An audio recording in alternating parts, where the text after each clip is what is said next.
Hi everyone, welcome back to my channel. If you are new here, my name is Oscar and I'm a musician and educator from Porto in Portugal.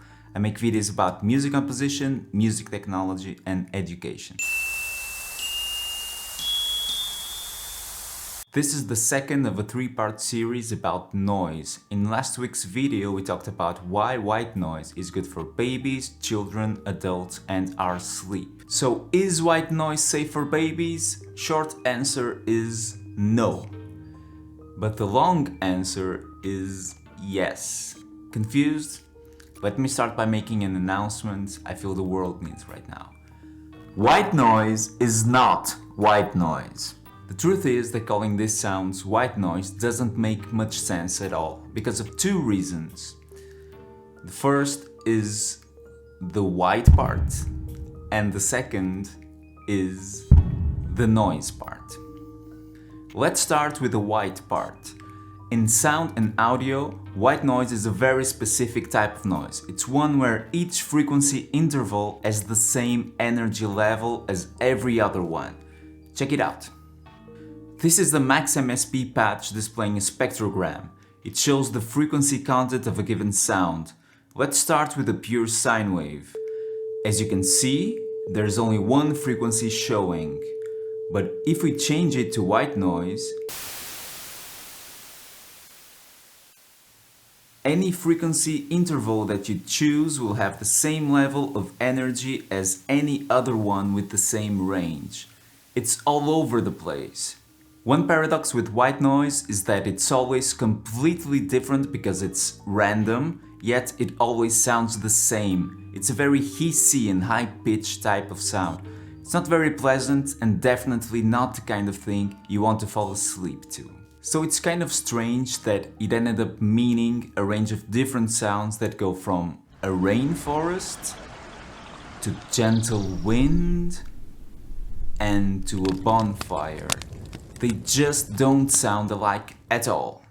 So here's tip number 1.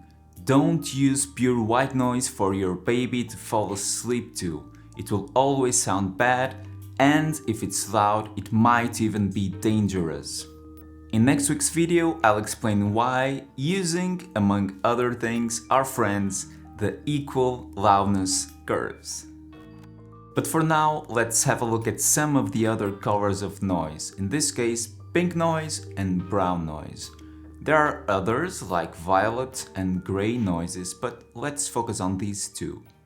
If you compare white noise to pink noise, you'll notice that the higher the pitch gets, the less energy there is. This is because in pink noise there is equal energy across all octaves. Not frequency intervals as in white noise, but octaves. More on that in the next video. Anyway, it sounds more balanced, doesn't it? It's because of the way we hear. Now let's switch to brown noise. Here's white noise. Now pink. Now brown. It's a much calmer and smoother sound. That's because it takes the decline towards the high end one step further. In brown noise, as frequency increases, the energy decreases even more. That's why it has a clear negative slope.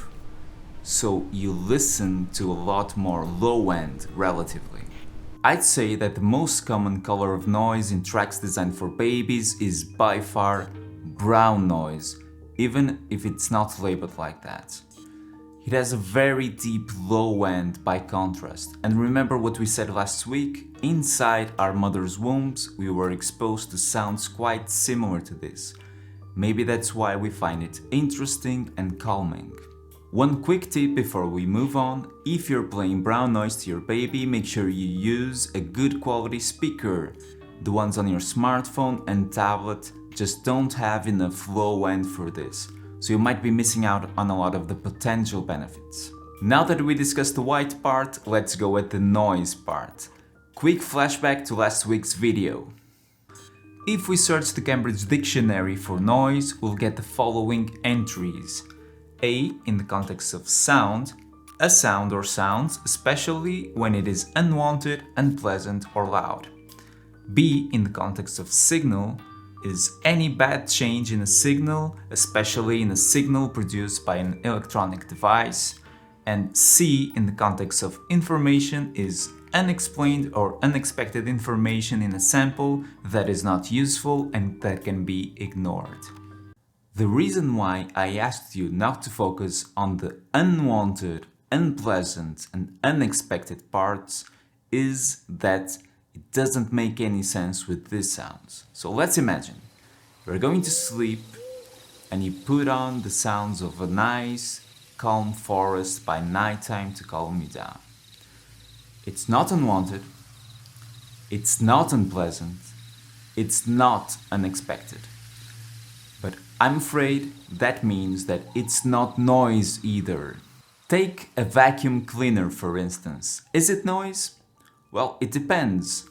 If you are using it to calm your baby to fall asleep, then no, it's not noise. It's a very welcome sound, and there's intention.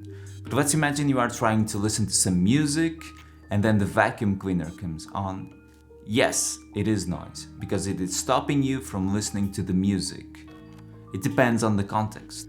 Keep in mind that music can also be classified as noise in some contexts. Let's imagine you are trying to talk to your friend in a park bench, and then a car comes by and it's blasting Beethoven at full volume, as they all do, yeah? So it stops you from talking to your friend. So in that context, Beethoven is noise.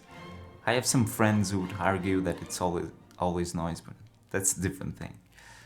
So yeah, it depends on the context. It's stopping you from listening to your friend, so it's interfering, it's noise. This brings me to a key point. I know I've been saying that the so-called white noise is wonderful, but that is because it is not noise in this sense. Yes, these sounds are very complex and inharmonic, but unwanted noise and noise pollution is a very bad thing. Prolonged exposure to loud sounds, especially those over 85 decibels, can lead to rising cortisol levels and chronic stress. It might also damage your hearing. And of course, when you're stressed out, there's a chance you won't get good quality sleep. So how loud is too loud? When a baby cries, he or she can reach up to 85 decibels, sometimes even 100. That's very loud.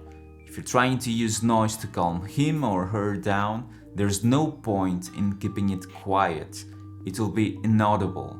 It just won't work. The crying sound will be too loud. But how much is too much? It depends on the exposure time. The American National Institute for Occupational Safety and Health defines for adults an 8-hour limit for sounds at 85 dBAs, like a noisy restaurant. By the way, dBA means it's taking into consideration the way we hear.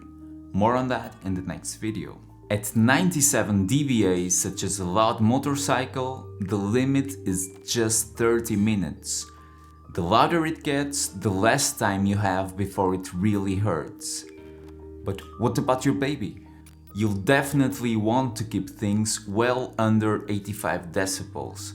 Try to get to the 50 to 60 decibel mark. It's softer than a normal conversation. But 3 quick tips on this. Tip number 1, move the sound source away from your baby. The further it is, the quieter it gets. Tip number 2, stop the white noise after your baby falls asleep. This is also helpful in preventing them from becoming reliant on white noise for sleep. And tip number 3, try and stop all unwanted noises such as traffic from the outside. Some authors mention that your baby can become hooked on white noise for sleep. They suggest that if the noisy stimulus is not there, she won't be able to sleep. One tip to avoid this is to always use different sounds. Maybe one day you fall asleep on a beach, the other in a forest, then maybe visit a city with gentle traffic. We're reaching the end of this video, so let's have a look at the 4 key takeaways. Number 1. White noise is not white noise. Don't use pure white noise. Number 2. Use mostly brown noise and gentle nature sounds for full benefit. Number 3. Keep it quiet but not too quiet, around the level of a gentle shower. And number 4. Always vary your sounds and don't leave them on during nap time. If you follow these 4 tips, noise is perfectly safe for you to use and it has a lot of benefits. If you want to find out which, click this box right here, I think, hopefully, and it will take you to last week's video about it. Thank you for watching, it's been a pleasure. I hope you liked this video. If you subscribe and hit the notification bell, you'll be one of the first people to see next week's video about what noise teaches us about the way we hear. See you then. Bye.